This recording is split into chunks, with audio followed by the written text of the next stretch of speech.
आज एक विषय चर्चेत आहे, तो म्हणजे हिंदी कंपल्सरी केल्याचा, अनिवार्य केल्याचा. तुम्ही काय सांगाल? मोरे दादा सुद्धा इथेच आहे, याच्यावरून खूप वादंग आधीच झालाय. असं आहे की आधी आपण अनिवार्य केली होती, काल जो GR काढला त्यात अनिवार्यता काढून टाकली आहे.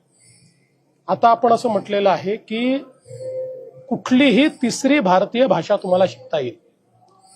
3 भाषेचं सूत्र नवीन जे काही शैक्षणिक धोरण आहे त्यांनी केलं.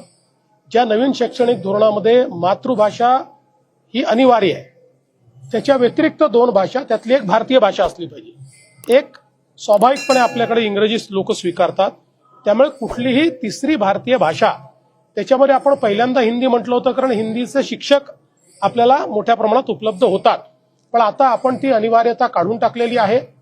कुठलीही भारतीय भाषा तिसरी भाषा म्हणून शिकता येईल. त्याकरता 20 विद्यार्थी असले तर शिक्षक देखील दिला जाईल, ऑनलाईन पद्धतीनं देखील ट्रेनिंग दिलं जाईल.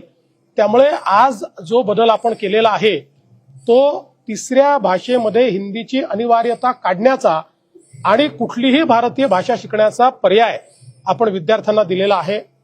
मला एकच गोष्ट सांगायची आहे की आपण सगळे लोक इंग्रजीचा पुरस्कार करतो आणि भारतीय भाषांचा तिरस्कार करतो, हे योग्य नाहीये. भारतीय भाषा इंग्रजीपेक्षा चांगल्या आहेत. ठीक आहे, आता इंग्रजी व्यवहार भाषा झाली आहे, पण या नवीन शैक्षणिक धोरणाने सगळ्यात महत्वाचं काम जर काही केलं असेल तर मराठीला ज्ञानभाषा बनवण्याचा मार्ग खुला केलाय. आता आपण इंजिनिअरिंग, अभियांत्रिकी हे मराठीत शिकवायला लागलो, यापूर्वी कधीच नव्हतं. नवीन शैक्षणिक धोरणामुळे आपले डॉक्टर जे बनतायत वैद्यकीय क्षेत्रात ते मराठीमध्ये बनतायत, MBA मराठीमध्ये बनतायत. म्हणजे नवीन शैक्षणिक धोरणाने मराठीला वैश्विक भाषा, ज्ञानभाषा आणि अर्थकारणाची भाषा बनवण्याचं दालन उघडं केलंय आणि महाराष्ट्र सरकारने ते स्वीकारलेलं आहे. म्हणून मला असं वाटतं की अशा प्रकारचा विवाद हा योग्य नाहीये. आपण, तुम्ही जर तोच GR बघितला असेल तर त्यात सांगितलंय कुठल्याही प्रकारची शाळा असो मराठी अनिवार्यच असेल, ते मराठीला पर्याय नाहीये. हिंदीला मात्र पर्याय दिलेले आहेत.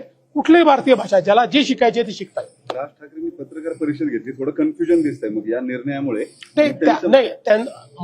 माझी राज ठाकरेंची चर्चा झाली. त्यांचा आग्रह आहे की 2च भाषा असल्या पाहिजेत, तिसरी भाषा तुम्ही लादू नका. मी त्यांना हे समजून सांगण्याचा प्रयत्न केला की केंद्र सरकारने विचारपूर्वक NEP मध्ये 3 भाषांचं सूत्र आणलंय. जर देशभरामध्ये 3 भाषांचं सूत्र आहे तर महाराष्ट्र 2 भाषाच्या सूत्रावर जाऊ शकत नाही. NEP देशाकरता आहे. आपल्याला कल्पना आहे की 3 भाषा सूत्राच्या विरुद्ध तमिळनाडू कोर्टमध्ये देखील गेलं, कारण कोर्टाने ते मान्य केलं नाही. आणि आपल्या देशातली एखादी अधिकची भाषा शिकण्यामध्ये काही वाईट काय आहे, गैर काय आहे? आपल्या भाषेला डावललं गेलं असेल तर वेगळी गोष्ट. आपली भाषा शिकत असताना जर आपली मुलं एखादी दुसरी भाषा अजून शिकतील तर त्याही भाषेतलं ज्ञान त्यांच्यापर्यंत पोहोचेल. त्यामुळे जो काही सन्माननीय श्री राज ठाकरेंचा आग्रह आहे की 2च भाषा ठेवा, मला असं वाटतं की केंद्र सरकारने NEPच्या माध्यमातून 3 भाषेचं सूत्र, आणि हे काही NEP केवळ केंद्र सरकारने तयार केली नाही, देशभरातल्या एक्सपर्ट्सनी बसून NEP तयार केली. ती करत असताना कॉग्निटिव्ह पॉवर माइंडची किंवा मुलांचं मस्तिष्क कसं डेव्हलप होतं, त्याच्यामध्ये त्याची सायकोलॉजी काय, अशा सायंटिफिक गोष्टीचा विचार केल्यानंतर मग हे धोरण या ठिकाणी तयार झालेलं आहे. हे धोरण तयार करताना एक्सटेन्सिव्ह जवळपास 3 वर्ष चर्चा झालेल्या आहेत, त्याच्यावर सजेशन, ऑब्जेक्शन झालेले आहेत आणि त्यानंतर 3 भाषांचं सूत्र आपण स्वीकारले.